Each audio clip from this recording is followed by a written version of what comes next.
사랑과 은혜가 풍성하신 하나님 아버지, 감사합니다. 시온 찬양대의 고백대로 우리가 십자가 그늘 아래에서 참 쉼을 얻기 원합니다. 세상 속에서 지치고 수고하고 상처받은 우리의 심령들이 오늘도 말씀을 통해서 회복되고 치유함 받을 수 있도록 인도하여 주옵소서. 예수님의 이름으로 기도하옵나이다. 아멘. 어떤 마케팅 전문가가 요즘 사람들의 관심사가 무엇인지를 알아보기 위해서 구글 트렌드와 또 위키백과 그리고 레딧이라는 사이트에서 여러 가지로 조사해 봤다고 합니다. 참고로 레딧은 미국의 사이트인데 세계 사람들이 뉴스를 올리고 또 그곳에서 토론하고 서로 투표도 하는 아주 큰 인터넷 커뮤니티입니다. 그 전문가가 여러 자료를 종합해 보니까 결국 모든 사람들의 관심사가 성공으로 귀결된다라는 것을 발견하게 됩니다. 일반적으로 성공의 기준이 되는 것이 돈이죠. 사람들은 돈에 관심이 많아서 돈을 벌고 어떻게 더 크게 성공할 수 있을까? 누구에게나 갖고 있는 마음입니다. 돈 이외에도 사회적 관계, 또 건강, 교육, 커리어, 성장과 발전 이런 키워드에 많은 관심을 갖고 있다라고 조사했습니다. 하지만 이런 것들을 들여다보면 결국 이런 모든 것들이 성공과 연결되어 있다는 겁니다. 그래서 사람들도 오늘도 성공에 목말라 성공을 향해 달려가고 있다라고 말을 합니다. 사회적으로 성공을 이룬 분들 중에 남들이 모르는 수고와 눈물과 땀으로 그 모든 것을 이루셨을 겁니다. 하지만 그렇게 어렵게 얻은 성공이 한순간에 무너져 내리는 경우도 우리는 종종 보게 됩니다. 이문열 작가의 소설 중에 추락하는 것은 날개가 있다라는 책이 있습니다. 이 제목처럼 높이 날아오르는 사람일수록 떨어질 때 더 크게 다칠 수밖에 없다라는 의미입니다. 그래서 오히려 성공하기 전보다 그 전이 더 행복해 보였던 그런 모습을 보이는 사람들도 있습니다. 그토록 간절히 바라던 성공을 이루었는데 왜 추락하는 것일까요? 이유는 여러 가지가 있지만 공통적으로 드러나는 한 가지가 있습니다. 바로 교만과 자만심입니다. 성공의 자리에 오르면서 마음이 높아지고 동시에 주변에 유혹과 함정에 쉽게 빠져버리기 때문입니다. 우리가 성경을 보더라도 처음에는 정말 겸손하게 하나님을 잘 따르는 사람이 있었지만 마지막에 가서는 결국 교만하여져서 그 믿음의 삶에서 떨어져 나가는 그런 사람들을 많이 보게 됩니다. 그 중에 한 명이 오늘 본문에 나오는 다윗입니다. 다윗은 사무엘상 16장에서 기름 부음을 받은 이후에 계속해서 등장하면서 사무엘하 24장까지 그를 통해서 이스라엘을 더 견고히 세우는 그 과정을 보여줍니다. 비록 그의 삶에 여러 어려움들이 있었지만 결국 하나님께서 그를 도와주심으로 말미암아 겸손하게 하나님을 의지함으로 말미암아 여러 이방 나라들과의 전쟁에서 승리하게 되었고 나라가 정치적으로도 군사적으로도 안정되게 되었습니다. 그렇게 태평성대를 누리고 있던 때에 다윗의 마음에 교만함이 들어갑니다. 그래서 하나님의 징계를 받고 다시 회복시켜 주시는 내용이 바로 오늘 우리가 읽은 말씀입니다. 그래서 오늘 말씀을 통해서 우리는 어떻게 때때로 찾아오는 그런 교만의 자리에서 하나님의 은혜의 자리로 또 겸손의 자리로 주님을 더 의지하는 자리로 나아갈 수 있는지 우리가 말씀을 통해 한번 살펴보고자 합니다. 먼저 우리는 누구나 교만에 빠질 수 있는 사람이라는 것을 기억해야 합니다. 다윗은 주변의 모든 적을 무찌르고 태평성대를 누릴 때에 대대적인 인구조사를 실시합니다. 그래서 오늘 우리가 읽진 않았지만 오늘의 내용이 전반적으로 24장 전체에 드러나 있습니다. 그래서 8절과 9절에 한번 보시면 인구조사를 한 기간이 무려 9달 20날, 그러니까 9개월 하고도 20일을 합니다. 약 10개월 동안 인구조사를 실시한 겁니다.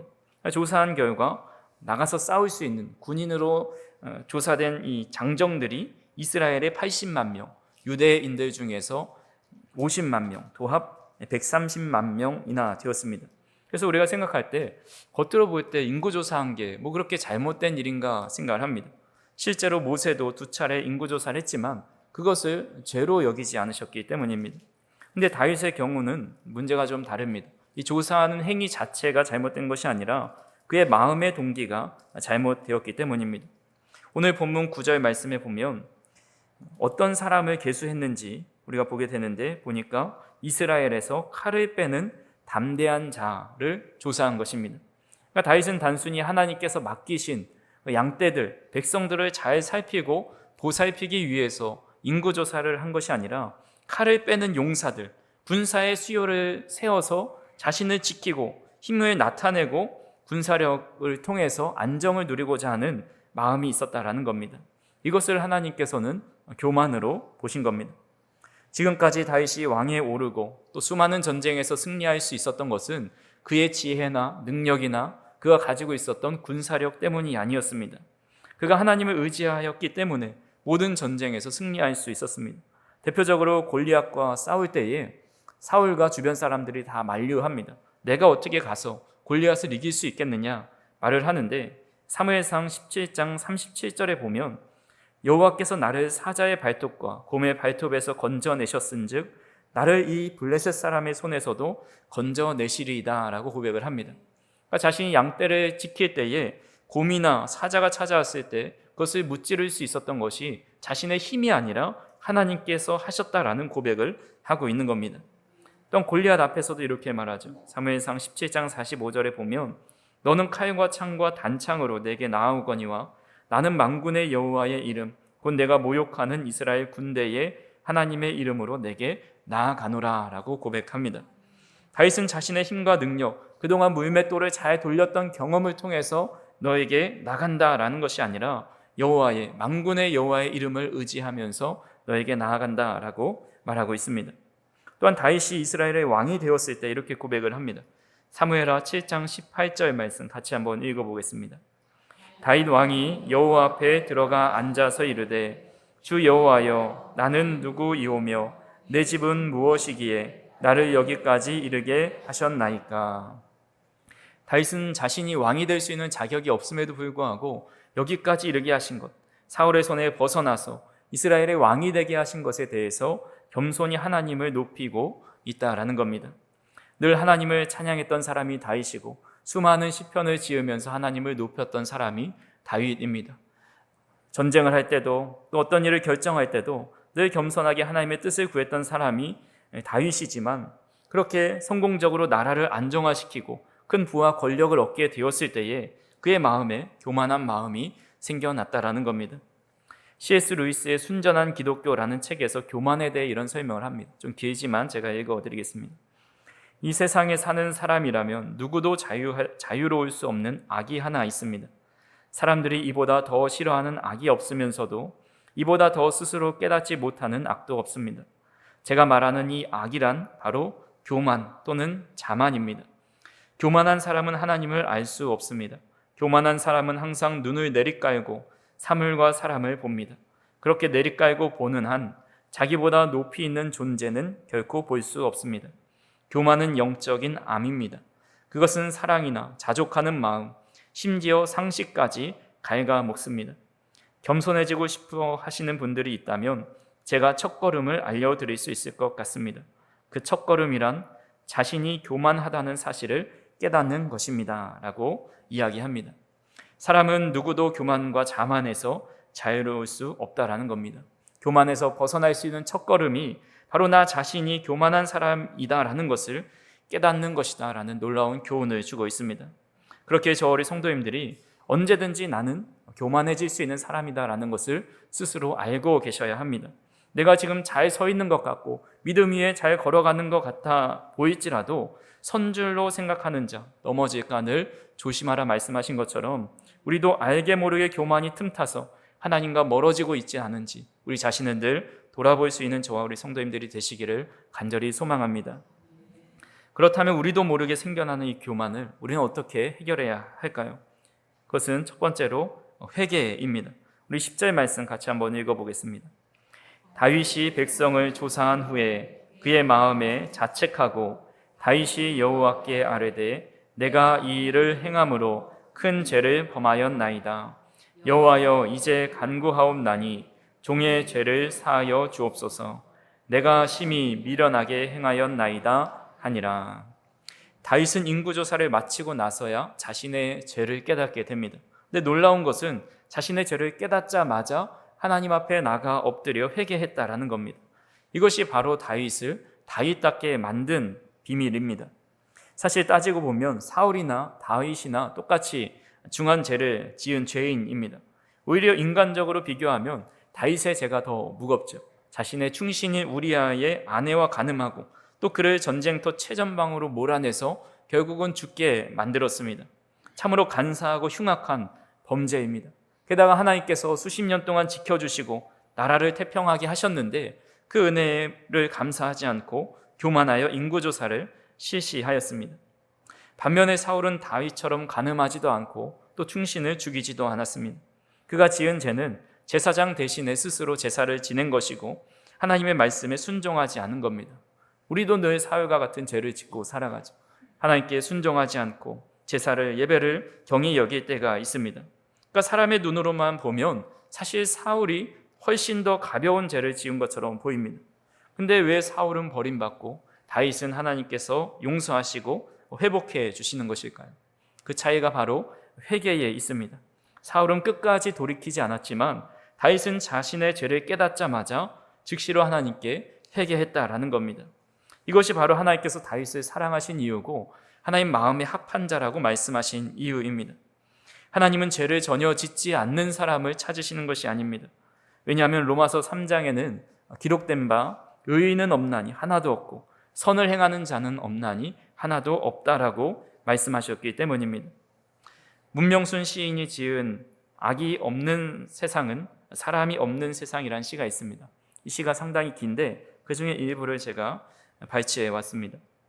악이 없었으면 좋겠으나 사람이 세상에 있는데 어떻게 그 원함이 성취될까?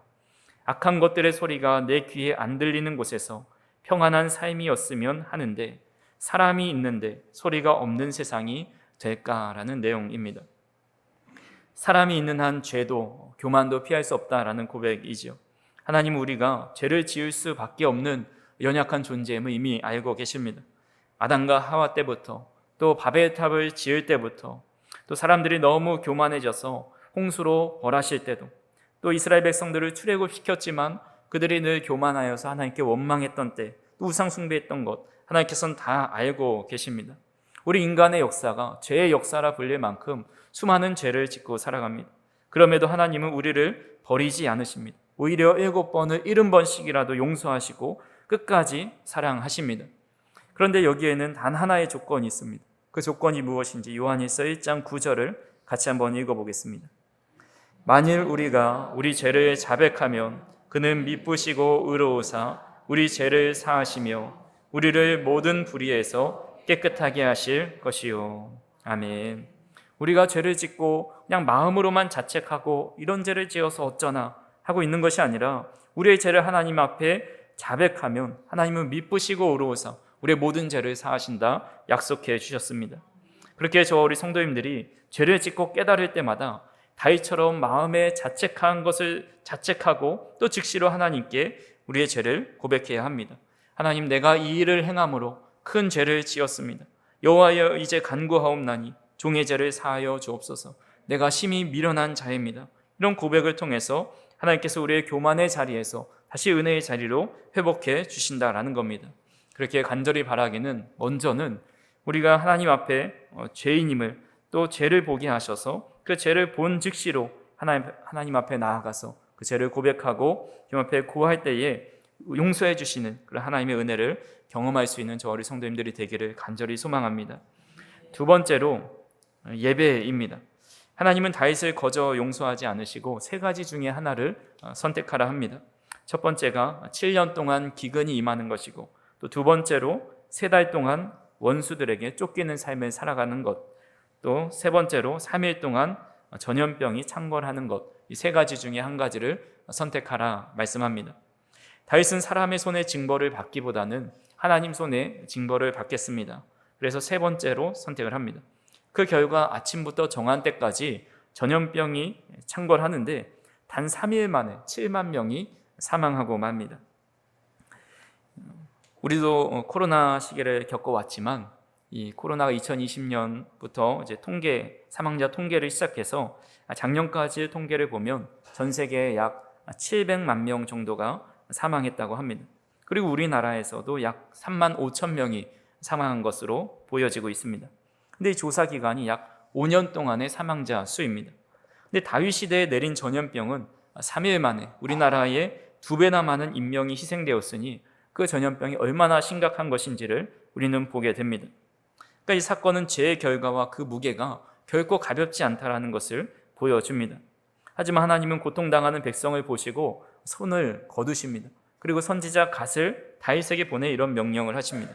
오늘 본문 18절과 19절을 보시면 이 날에 갓이 다윗에게 이르러 그에게 아뢰되 올라가서 여부스 사람 아라우나의 타작 마당에서 여호와를 위하여 제단을 쌓으소서 하매 다윗이 여호와께서 명령하신 바 갓의 말대로 올라가니라.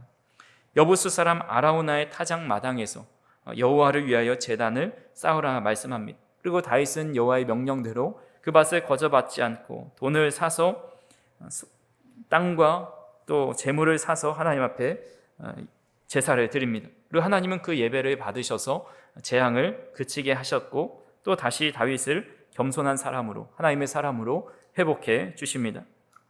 다윗이 예배를 통해 다시 겸손해질 수 있었던 이유는 바로 예배를 통해서 하나님을 만나 뵙기 때문입니다. 출애굽기 25장 22절에 보면 거기서 내가 너와 만나고 속죄소 위 곧 증거계 위에 있는 두 그룹 사이에서 내가 이스라엘 자손을 위하여 내게 명령할 모든 일을 내게 이르리라 라고 말씀합니다. 그러니까 사진에서 보는 것처럼 이 두 그룹 천사의 날개 사이에서 하나님께서 임하게 되는데 이때 그곳에 갈 수 있는 것은 대제사장 뿐이었습니다. 하지만 예수님께서 십자가에 죽으실 때 휘장이 갈라지면서 우리는 누구든지 하나님 앞에 담대히 나갈 수 있습니다. 그래서 오늘 우리가 예배하는 이 자리는 단순히 모임의 자리, 습관적으로 우리가 행해야 하는 종교적인 행위가 일어나는 자리가 아니라 바로 하나님을 만나는 자리라는 것을 우리는 기억해야 합니다. 그래서 예수님도 마태복음 18장 20절에 두세 사람이 내 이름으로 모인 곳에는 나도 그들 중에 있느니라 라고 말씀합니다. 주님의 이름을 높이는 자리, 하나님을 경배하는 자리, 그곳에 하나님께서 함께 하십니다. 그래서 예배는 하나님을 만나 뵙는 만남의 자리입니다. 우리는 말씀을 통해서 하나님의 음성을 듣고 찬양과 기도를 통해서 우리의 마음을 하나님께 올려드리면서 하나님과의 인격적인 만남을 예배를 통해서 이루게 됩니다. 그렇게 저와 우리 성도님들이 정말 예배를 통해서 하나님을 만날 수 있기를 간절히 소망합니다. 저도 예배를 드릴 때마다 이 예배 시간이 단순히 지나가는 시간이 아니라 정말 하나님께서 임재하시고 우리 성도님들이 한 분 한 분이 주님을 인격적으로 만나는 시간이 되어서 정말 하나님의 사람으로 변화되기 위해서 늘 기도하며 예배를 준비하고 있습니다. 그래서 우리 모두가 예배를 통해서 하나님을 인격적으로 만날 때에 우리는 하나님 앞에서 겸손한 사람이 될 수밖에 없다는 사실을 꼭 기억해야 합니다. 그래서 하나님을 만난 사람들, 특히 아브라함을 보면 창세기 18장 20절에 나는 티끌이나 재와 같사오니 감히 주께 아뢰입니다. 자신을 티끌이나 재와 같은 사람으로 보고 있습니다. 모세도 마찬가지로 출애굽기 3장 11절에 보면 내가 누구이기에 바로에게 가며 이스라엘 자손을 애굽에서 인도하여 내리일까? 자신이 누구이기에 하나님의 부르심을 받을 수 있겠습니까? 고백하고 있습니다. 선지자 이사야도 하나님의 영광을 보았을 때에 내가 말하되 화로다 나여 망하게 되었도다 나의 입술이 부정한 사람이요 나는 입술이 부정한 백성 중에 거주하면서 만군의 여호와이신 왕을 배웠음이로다 하면서 자신이 부정함을 하나님 앞에서 보게 됩니다. 또한 신약의 베드로도 주님을 만났을 때 주님 앞에 엎드려 이르되 주여 나를 떠나소서 나는 죄인입니다 라고 고백합니다. 또한 사도 바울도 마찬가지로 서신서를 통해서 자신을 사도 중에 가장 작은 자, 또 성도 중에 가장 작은 자보다 더 작은 자, 죄인 중에 괴수라고 고백을 하고 있습니다. 다윗이 인구조사를 한 이후에 말년에 지은 시로 여겨지는 것이 바로 시편 30편입니다. 시편 30편의 표제를 보면 다윗의 시, 곧 성정 낙성가라라고 이름하였습니다. 그러니까 다윗은 직접 성전을 짓지는 못했지만 그가 돈 주고 산 아라우나의 타작 마당에서 나중에 그곳에 성전, 솔로몬의 성전이 건축됩니다. 그러니까 다윗이 그 터를 사서 봉헌한 것이 되죠. 그래서 그 시에서 다윗은 이런 고백을 합니다. 시편 30편 4절에 주의 성도들아 여호와를 찬송하며 그의 거룩함을 기억하며 감사하라. 또 10절에 보면 여호와여 들으시고 내게 은혜를 베푸소서 여호와여 나를 돕는 자가 되소서 하였나이다 라고 고백합니다. 그러니까 예배를 통해서 하나님의 위대하심을 경험한 다윗은 성도들에게 하나님을 찬양하며 감사할 것을 촉구합니다. 자신의 군사를 더 의지하지 않고 하나님이여 나를 돕는 자가 되소서, 하나님을 의지하는 자, 겸손한 자가 되어지는 것을 보게 됩니다. 그래서 하나님을 인격적으로 만난 사람은 결코 교만할 수가 없습니다. 어설프게 만날 때에 우리는 자신의 공로를 드러내고 스스로 높이게 됩니다. 1999년에 타임지에서 아인슈타인을 20세기 가장 영향력 있는 인물로 선언하면서 세계의 인물로 선정하였습니다. 그는 상대성 이론을 비롯해서 여러 혁명적인 논문을 많이 발표했지요. 그의 제자들이 하루는 아인슈타인에게 찾아와서 물어봤습니다. 선생님이 그 많은 학문과 전문적인 지식은 어디서 생겨난 것입니까? 사실 아인슈타인 정도 되면 내가 좀 똑똑해서 그렇지, 내가 영감이 좀 있지, 내가 좀 잘 연구하지, 이렇게 할 만한데 그는 잠시 생각하더니 이 실험기구에 담겨져 있었던 물 위에 자기의 손을 이렇게 담갔다가 들어 올립니다. 그러니까 그 손에서 묻어있던 물방울이 한 방울 떨어지면서 이렇게 이야기하는 겁니다. 나의 학문은 바다에 비유한다면 이 한 방울의 물에 지나지 않는다네 라고 말을 합니다. 아인슈타인은 단순한 과학자를 넘어서 인류의 지식과 문명을 이끈 상징적인 존재입니다. 하지만 그는 대자연, 이 우주 앞에서 미약한 존재에 지나지 않는다라는 것을 깨달았다라는 겁니다. 뛰어난 과학자들이 우주를 연구하고 또 어떤 자연의 법칙을 연구하면서 늘 말하는 것이 과학이 발전되면 발전될수록, 우리의 지평이 넓어지면 넓어질수록 우리는 과학만으로 인생의 거대한 질문에 단 한 걸음도 더 나아가지 못했다라는 고백을 합니다. 그래서 네덜란드의 라드바우대 천체 물리학과 교수인 하이노 파이케라는 분이 아마도 우리가 모든 것을 발견할 수 없다는 것이 곧 가장 위대한 발견이 될 것이다 라는 말을 하였습니다.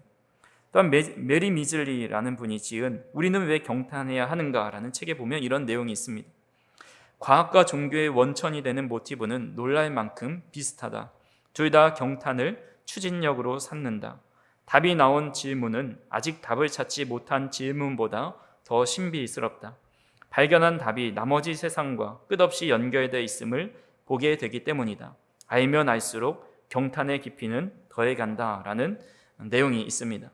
그래서 어설프게 아는 과학자들, 어설프게 연구하는 사람들은 마치 자신이 많이 아는 것처럼 이야기하지만 정말 그 연구의 대가인 분들, 정말 우주를 연구하고 학문을 깊이 연구하는 분들은 나는 아직도 미약하고 모르는 것이 더 많다라고 고백을 합니다. 과학만 그런 것이 아니죠. 신앙도 마찬가지입니다. 하나님은 우주보다 더 크시고 신비하신 분이십니다. 하나님은 어설프게 알고 어설프게 믿는 사람은 마치 자신이 다 아는 것처럼 알지만 정말 하나님을 깊이 만난 사람들, 하나님은 알면 알수록 정말 신비한 분이시고 내가 정말 아무것도 아닌 존재이고 정말 하나님에 대해서 아무것도 모른다고 고백하게 된다라는 겁니다.